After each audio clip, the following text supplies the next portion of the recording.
Друзья, у нас на связи по скайпу журналист из Киева, наш коллега Иван Капсамон. Иван, слышишь ли ты студию? Добрый вечер, Михаил, слышу, все хорошо. Иван сейчас находится в одном из пунктов незламности в Киеве, поскольку в том районе, где живет Иван, уже 2 дня нет света, и мы очень признательны Ивану за то, что он нашел возможность с нами выйти на связь и поговорить по такому, ну, с моей точки зрения, важному поводу. Завтра 28 лет гагаузской автономии, как раз самое время поговорить о том, что вообще чего достигла гагаузская автономия и гагаузское сообщество за эти 28 лет. Иван, вот ты как гагауз из Украины, который, безусловно, наблюдал за все эти 28 лет за Гагаузией, не только ты, но и люди гагаузы из Украины, в том числе вот у нас был в студии и господин Тавшимжи, тоже, кстати, твой односельчанин, насколько я знаю, да, из Виноградовки, один из лидеров гагаузской халкы. Вот если бы ты позволил, я бы хотел с тобой, вот тебе задать такой вопрос. Стала ли Гагаузия центром для гагаузов всего мира за 28 лет? Такой, может быть, немножко провокационный вопрос, не совсем тот вопрос, который бы ты ожидал, но вот была такая когда-то идея, чтобы Гагаузия стала центром гагаузов всего мира. Вот с твоей точки зрения, это удалось или не очень? Ну, вопрос логический, и я бы сказал так, что Гагаузия не стала центром для жителей самой Гагаузии, к сожалению. Потому что, исходя из тех целей, из того, скажем, патриотического подъема, который был в конце 80-х, начале 90-х годов, когда подобные процессы шли фактически во всем Советском Союзе, то гагаузская интеллигенция тогда тоже объединилась для того, чтобы выразить свое самоопределение. И, собственно, насколько мы знаем, то первые 4 года с 90 по 94 существовала непризнанная Гагаузская республика. А потом, в 94 году, абсолютно, скажем, законным способом, мирным способом, в отличие от того же Приднестровья или других, скажем, точек на уже бывшей карте Советского Союза, Гагаузии удалось разрешить данный вопрос при помощи, конечно же, Турции, главным образом, как внешнего игрока, и непризнанная Гагаузская республика трансформировалась в автономно-территориальное образование Гагаузии-Ри. Я считаю, что это достаточно хороший и сильный инструмент был и остается на сегодняшний день для самих гагаузов, большинства гагаузов в мире, которые проживают вот в автономно-территориальном образовании Гагаузия. Для реализации тех целей, которые ставили для себя гагаузская интеллигенция на то время, ну и, собственно, весь гагаузский народ. Как реализовалась данная задача, эти цели за эти 28 лет? Ну, конечно же, нам хотелось бы, чтобы было намного лучше. Но я думаю, что есть определенные основания говорить, почему произошло именно так. И, собственно, Гагаузия не стала не только центром для всех гагаузов мира, а и для самой себя. Ну вот, если бы здесь можно было бы, да, вот наверняка гагаузы, которые живут в Киеве, в Одессе, да, общаетесь друг с другом, да, и наверняка про Гагаузию в том числе. Вот если бы ты мог выразить, как бы, чего гагаузы в Украине ожидают от Гагаузии, и высказать вот ту мысль, которую ты начал, да, почему с твоей точки зрения не получилось то, что задумывалось, или то, как многие, может быть, или некоторые видели это 28 лет назад? Главная задача и цель, собственно, с которой так и не справилась гагаузская интеллигенция, и, наверное, то, что мы до сих пор ожидаем все, как в Украине, так и гагаузы во всем мире, это чтобы гагаузы прежде всего самоидентифицировались, чтобы они поняли вообще, что они хотят при помощи своей же автономии, как они собираются реализовывать свои права.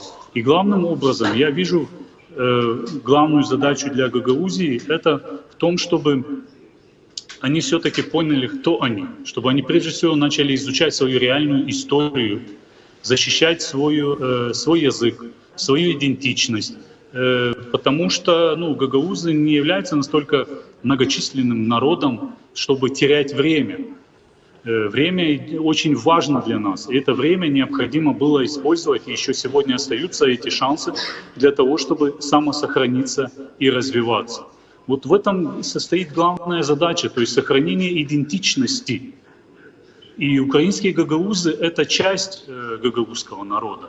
Будем открыты, в определенной степени гагаузы являются разделенным народом, потому что в свое время Сталин, собственно, резал границы как хотел. Сегодня сложились границы так, как сложились. Естественно, мы не будем этому противоречить, но мы должны сказать о том, что гагаузы на сегодняшний день остаются разделенным народом. И задача, как главным образом для Камрата, так и для украинских гагаузов, это все-таки заботиться о своей идентичности.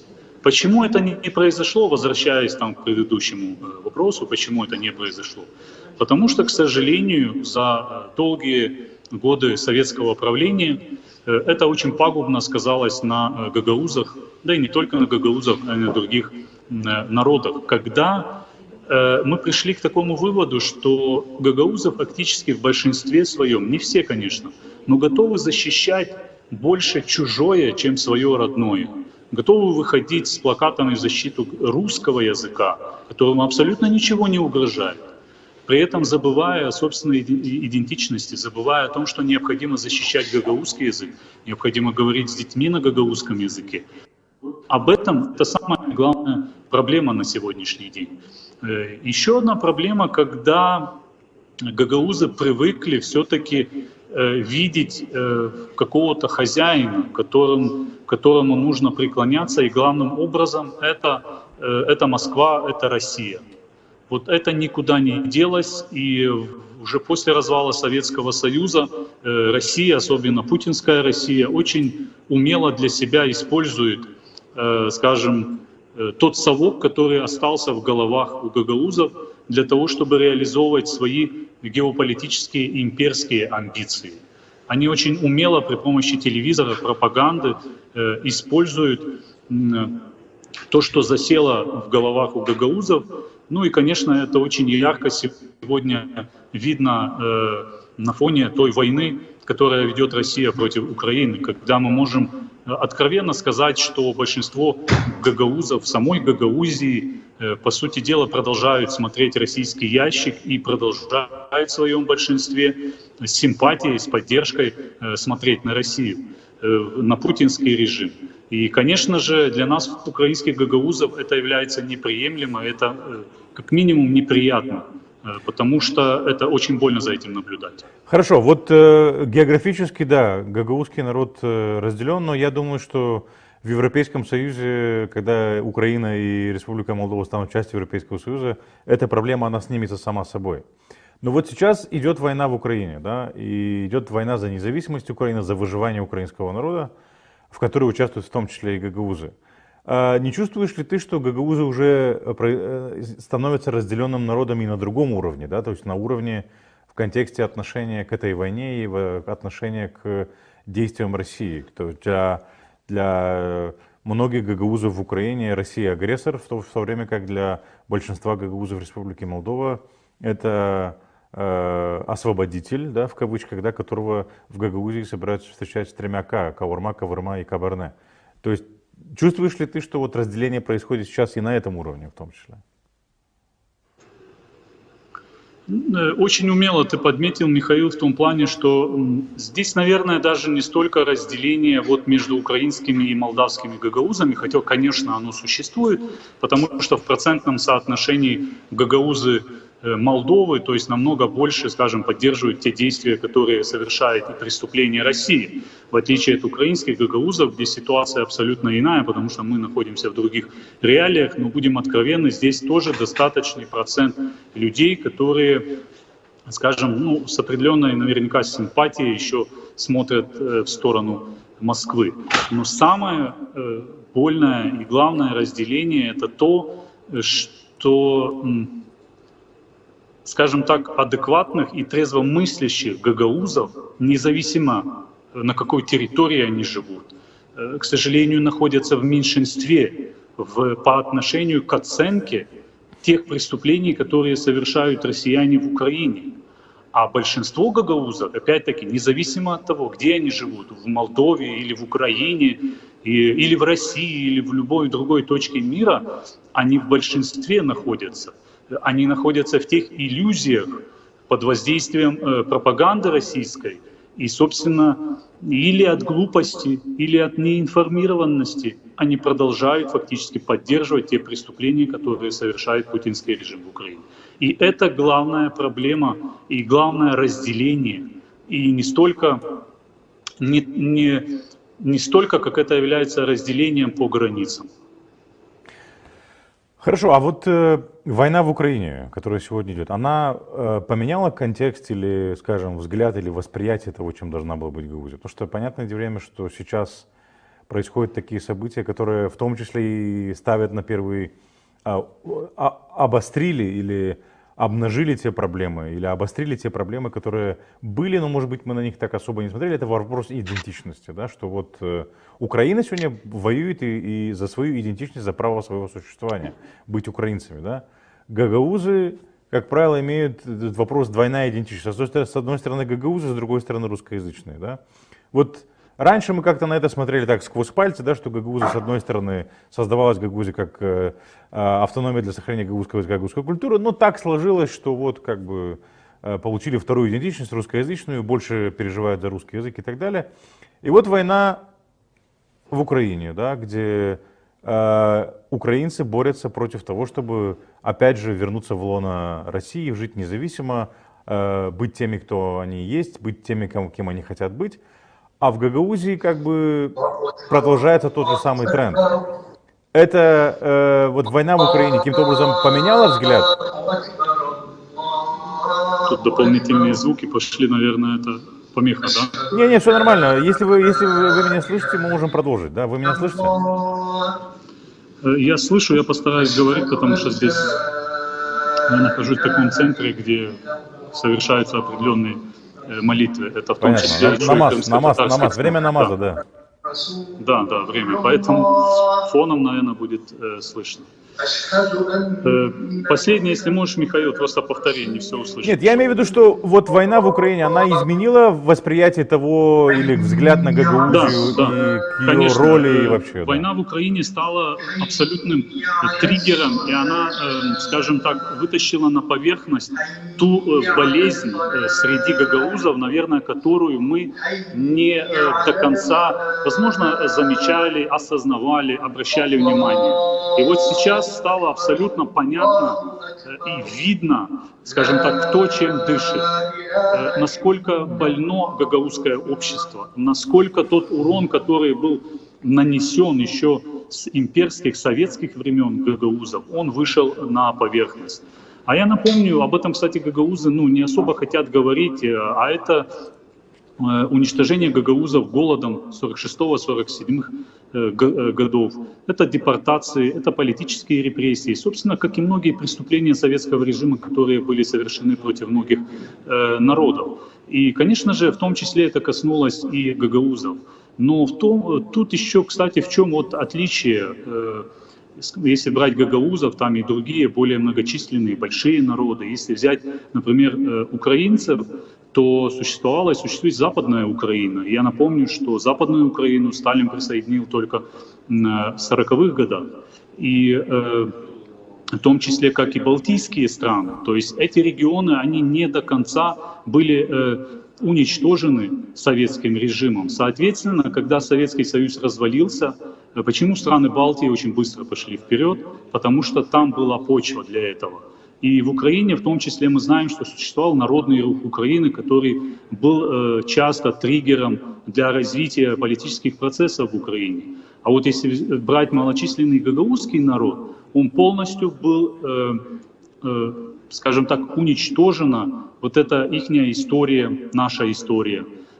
Очень сильно пострадал гагаузский народ. То есть не было, скажем, того определенного острова или маяка, который бы мог вытянуть гагаузский народ, скажем, вперед и на поверхность. Но Гагаузский Халкы разве не был тем самым маяком или островом, который должен был вытянуть? Гагаузский Халкы? Да. Гагаузский Халкы на самом деле с одной стороны, проявили свою самоидентификацию, но эта самоидентификация не выходила за пределами любви к Москве. Вот в чем проблема. То есть они даже на первое место ставили не собственные интересы гагаузского народа, а они всегда с оглядкой смотрели на Москву. Вот в чем была проблема.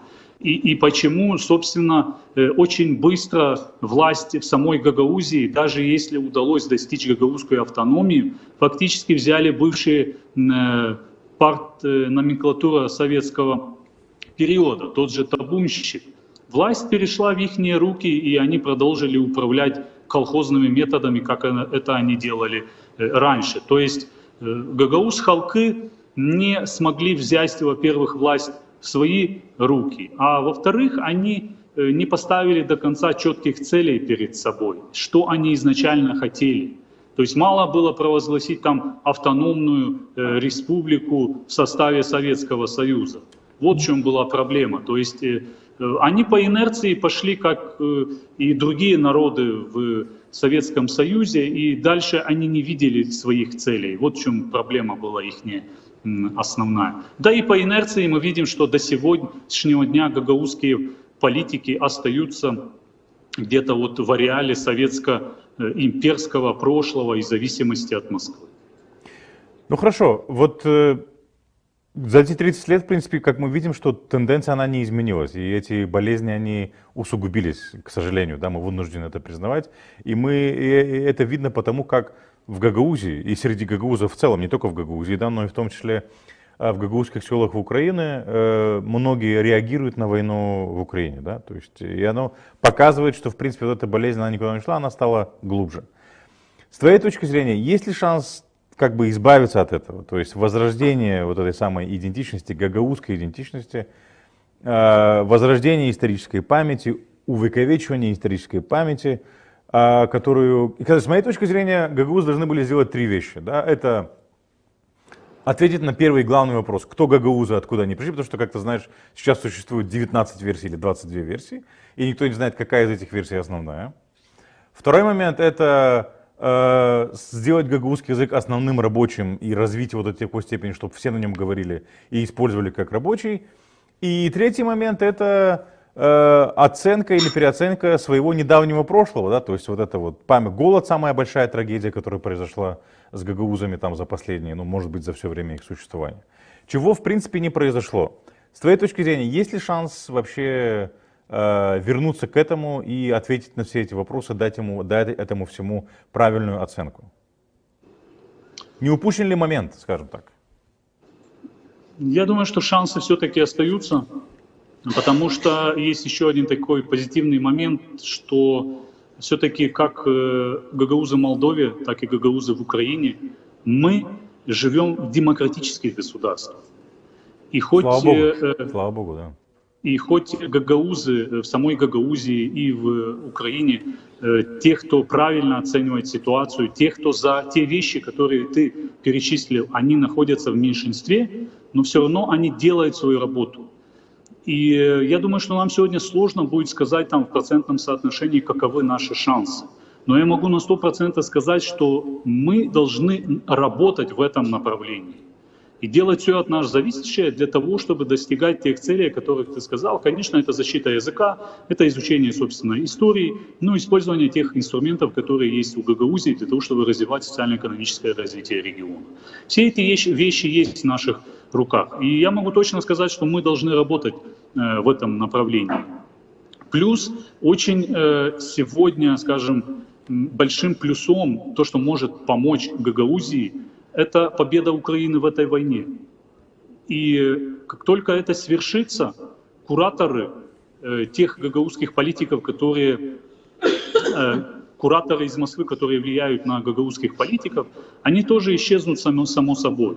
И тогда, собственно, настанет время тех людей, гагаузов, которые правильно оценивают ситуацию, для того, чтобы более активно действовать и в том числе брать власть в свои руки. То есть вот эти небольшие островки, вот эти ячейки, они есть. Они есть как в самой Гагаузии, они есть и среди украинских гагаузов.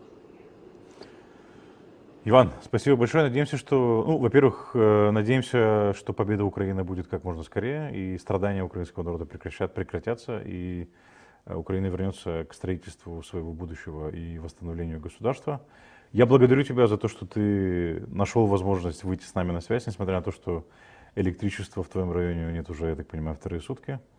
И благодарю тебя за то, что ты поделился своими мыслями и своим видением относительно будущего Гагаузии. Спасибо большое. Спасибо, Михаил, за предоставленную возможность. И очень коротко, я просто скажу, возможно, такое короткое обращение к своим к гагаузам в Молдове, в Украине, что несмотря на геополитические интересы, несмотря на ту войну, которая сегодня идет, если народ хочет сохраниться, он прежде всего должен думать о своих интересах. Прежде всего о своей истории, о своем языке, о своей идентичности. Думайте об этом меньше, будьте зависимы от всяких информационных влияний, особенно если это идет со стороны России. Прежде всего занимайтесь собственными вопросами и над тем, чтобы вы оставались гагаузом. Джадирла безде, аминь. Да? На этом и порешали. Спасибо, Иван.